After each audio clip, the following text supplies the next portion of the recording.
So, if I didn't get it wrong, my God, I mean, as a chapter, I mean, to represent the end of 2015 is wow.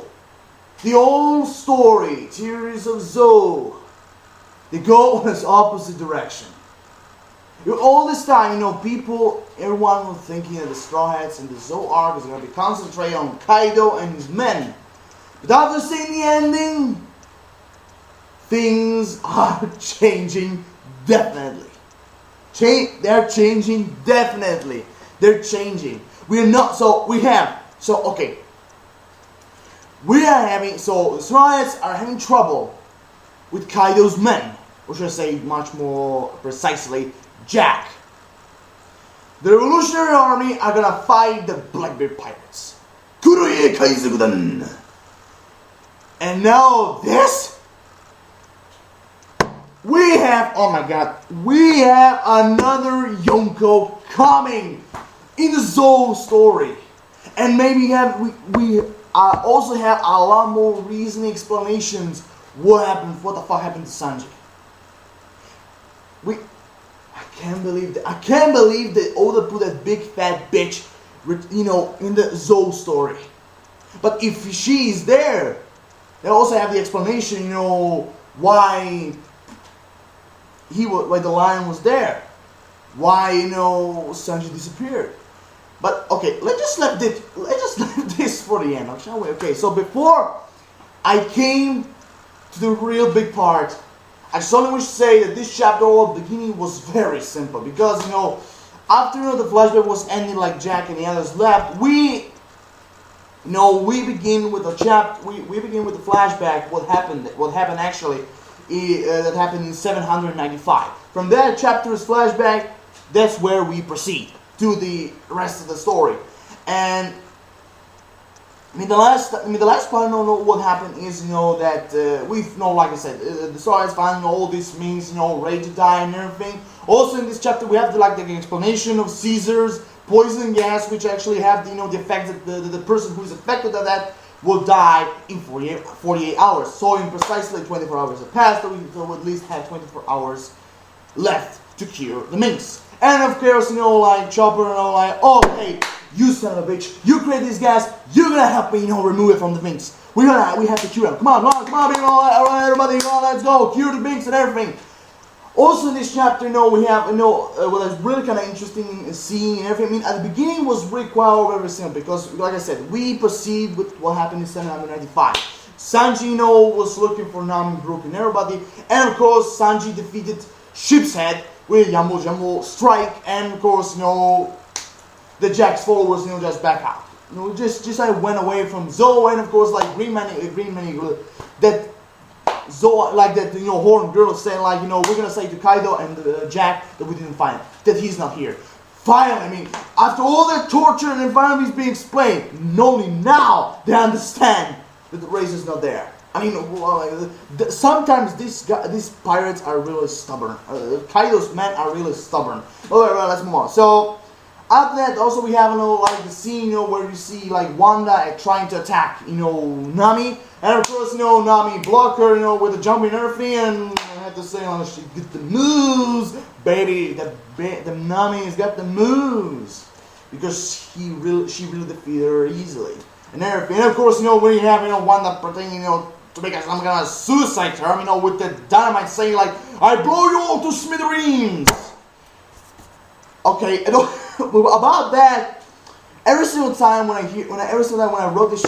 read this chapter and reading that term when she said I blow you all to smithereens, remind me a lot. Okay, and I thought okay, so it just my opinion. We have a Yosemite Sam quote here. What is that? I prove that Oda loves Looney Tunes too. I don't know. It's his own hobby and whatever he likes, his own personal choice. But when I heard these words, it reminded me of Yosemite Sam at once. Like that. I blow you to smithereens. I mean, what's next? You know, like, hey, you long-legged varmint. Just, oh, that's that. Okay, so move on. So, I mean, the chapter overall, like I say, from the procedure of, you know, the water eruption to finding, you know, the minks, you know, on the ground and everything. And also, like, in this chapter, we find out, you know, like, the squirrel's name, the squirrel mink, and her name is Tristan, the one who was spying the straws, you know, behind the tree, and also saying to Wanda before she made her suicide turn, you know, saying here that this man, like, you know, saved me, you know, like, they're good guys, they're not with Jack, and also Pedro even confirmed it, and of course it was really kind of funny to see him, like, you know, like, blowing out, you know, just kind of, you know, dynamite, you know, like that. Like, no, okay, Wanda, you're gonna left, you know, the suicide term, you know, for another time. It was really kind of actually fun. And then after all that, I mean, I really like, you know, like I said, also the poison gas, like I said, they have effects for 48 hours to a person to die and suffer. The name of the poison gas, it appears like a Caesar Clown said, is Rocco. What the funny name for a poison gas? I feel like it's gonna be like something like Smiley, you know, like the creature from Pine Hazard. And about Sanji, one thing, you know, I have one question that was interesting me. You know, when he said, like, you know, he can hear Nami, you know, where they're coming because of the eruption and everything. Does he have observation haki? Because if that is true, I mean, I'm just overreacting a bit and whatever. But if that is true, that means that when he attacked Virgo in Pine Hazard Arc, you know, for Toshigen, he said, like, you know, I can hear when a lady's distressed. And one thing I hate is seeing a lady cry. I can sense a lady's tears. So if that is true, I mean, he had observation. I mean, I'm just saying, you know, maybe I overreacted a little bit, but whatever. You know, I'm just saying. So that's one thing. So after, you know, like I said, and also the more kind of cool for me was to see Caesar, you know, like maybe something like that, you know, sucked, you know, and it was really kind of cool to see him like sucked all the, you know, like this poison gas, Rocco. I don't know if it was in his body or like a way, you know, he blow it from somewhere else. I mean, I don't know. It was kind of cool, like seeing like, you know, Rocco poison gas, like come to me, you know, suck it up. It was kind of cool, actually. So the other thing also, we also find out, you know, in this chapter, we also find out that Carrot and Wanda are the ruler's birds, which actually can be awake day and night. So both of them they serve both the rulers. And I thought, and there's one question really about me, you know, where the fuck those two are sleeping? Where the fuck is the bedtime? When? I mean, if they're so okay, that means they drink too much coffee. They're obsessed with coffee. Well, that's one thing I can tell. You know, I don't know which mark they use, you know, Frank or Starbucks. I mean, I know, I don't give a fuck. I mean, maybe Oda drawing the One Piece rule. Maybe he draw, you know, some particular One Piece coffee, or, you know, their own marks. I mean, whatever. I'm just saying. I mean, because those two really have to sometimes to sleep, because like she said, they're serving both rules at day at night. And after, you know, like the Chopper was done, you know, with all his healing thing and everything, and actually it was kind of, you know, emotional to see like Wanda crying, like, you know, after all everything, you know, they're gonna try to save them, you know, we're really thankful and everything, kind of emotional and somehow kind of creepy. But that's the point of One Piece. Every single time when you see a person crying, it's realistic, and that's one of the most proof that why I like Eiichiro Oda's work.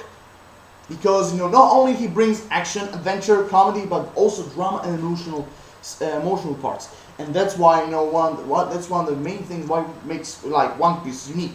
That's one thing. So after all being said, you know, there we came to the particular one that I was really shocked. I mean, I believe that everybody was shocked when I see like this chapter, like the last chapter of the year 2015, because like Eiichiro Oda explained it. Next year is going to be Sanji's era. We're going to find out a lot about him, about his flashback, about his origins, everything. Which also, like I have to say, like I'm a really big fan of Sanji. And what about fans? I'm really glad, you know, that Oda delivered the message, you know, when Zoro said to the others, like, you know, wait, you said about everyone, but what about, you know, Caesar Clown and Sanji? Thank you, God. Thank you, Zoro, that you think at least a bit about Sanji, and thank you, Oda, to showing us to all Sanji's fanboys that not only like something I mentioned about Sanji to all Sanji's fans, which I actually said twice. But whatever. You got so everybody, you got the idea. I mean, I was really glad to see that when Zoro is worrying about Sanji, which actually when you see about his personality and both of them like arguing every single fucking time from the first time they met. Actually, was really kind of weird at the beginning, but then actually was kind of kind of amusing and funny for me. Okay, so other than that, he said like there you have like Brook after saying the flashbacks and everything, there you have explaining, Brook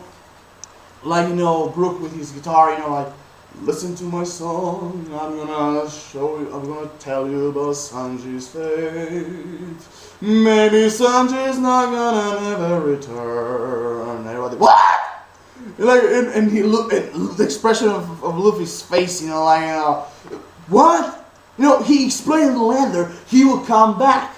He will come back, but after what I think will happen, there are a few theories. Well, I think maybe he cannot come back. One of the first theory is Zou completely, because it's a moving island. It's a fucking 1,000-year-old elephant who is moving around the area, and that's why a lot of posts cannot find Zou, or especially in the same terms like Thriller Bark. That's right, because Thriller Bark is also a moving island, which also cannot be easily found, with a log post. So that's one of the first explanation why maybe Sanji will have a problem if he escapes from that threat.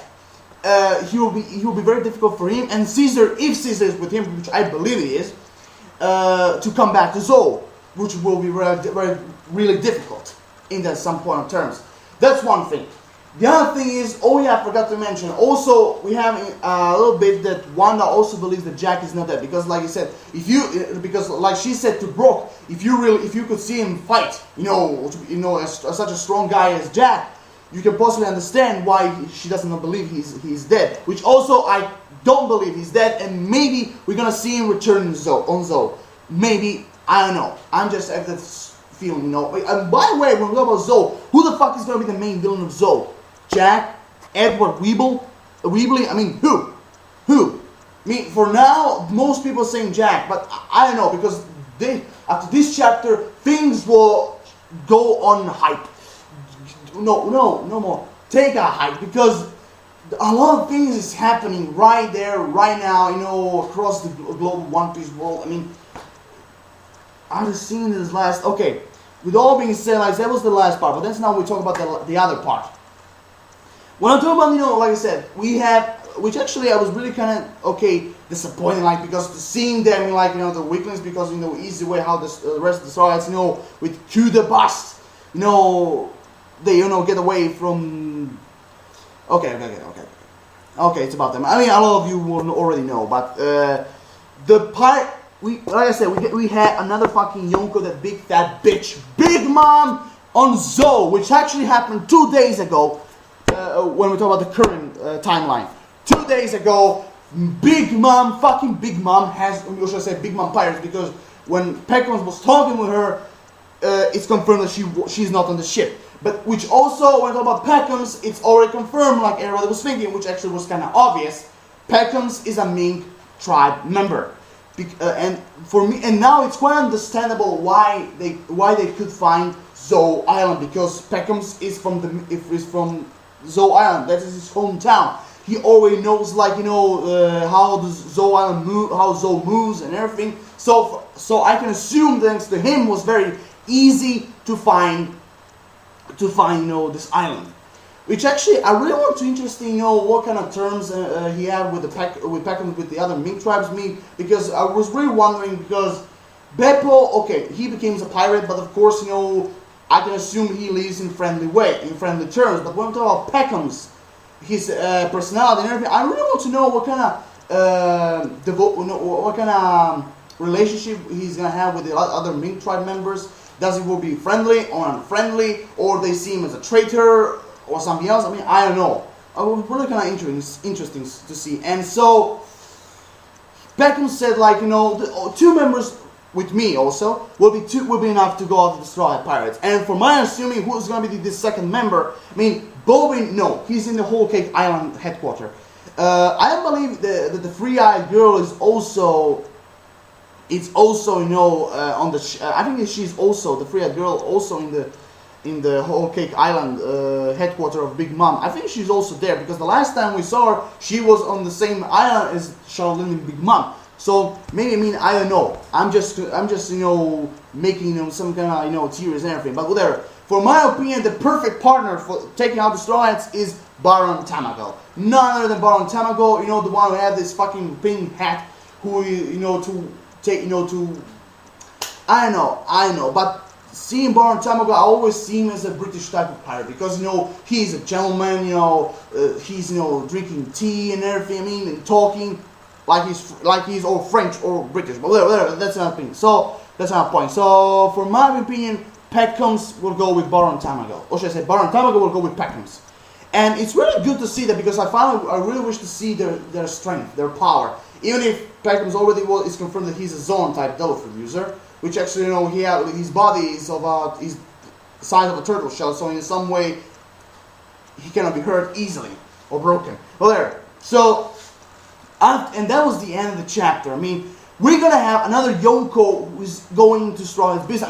I mean, everybody knows that Big Mom is already in a fight against Luffy, and especially when the chest, which she thinks that is full of candy, which actually is full of explosives, will go there to Whole Cake Island and explode in her face. Then will make her really pissed off, and her tea party will be destroyed. Let us say it that way, destroyed. So there's a lot of theories, you know, going on about, you know, what really happened to Sanji. And my terms, first one is when we talk about Sanji as a sacrifice, because a lot of people says, like Brooke said, it's a very difficult matter, so that's why they didn't tell to almost everyone, on the main tribe, because, you know, like, they don't want to get panicked, to be panicked or worried, whatever.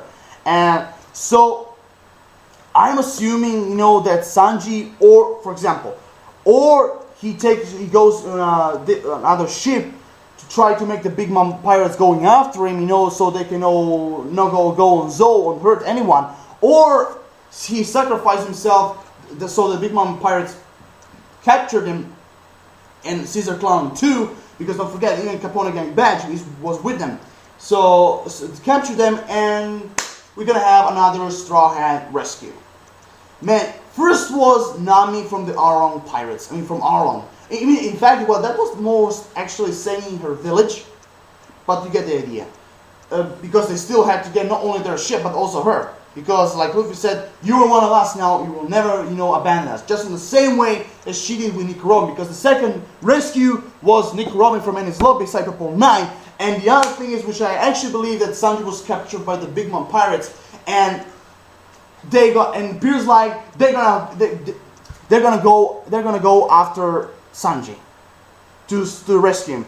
Yeah, and also I have other, because like Oda said, we're gonna have next year is gonna be Sanji's era, because I found out a lot of things about him and his only life bounty and everything, which actually I really can't wait and everything. So I mean, there can be a lot of theories, you know, going on about Sanji, you know, sacrifice. Let us say that, because from my opinion, the first two ones, which I think could be better, is or he escaped another boat with Caesar as his prisoner, you know, and like, you know, he escaped from Big Mom pirates so he can make them not to go to Zou and hurt anyone, or more realistic, he was captured by the Big Mom pirates, or he sacrificed himself so they cannot hurt the others and the Zou members.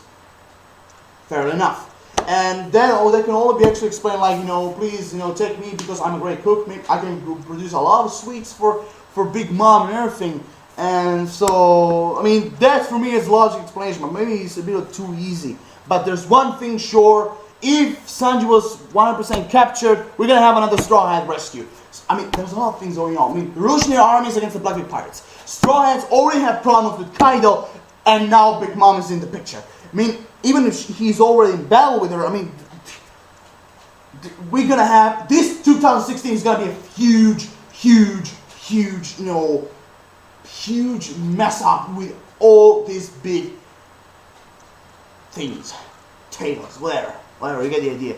I mean, I would actually go a lot about Sanji, you know, particularly because I would make a specific discussion about what really happened to Sanji and my theories. You know, not only for the Big Mom pirates, but also about his bounty.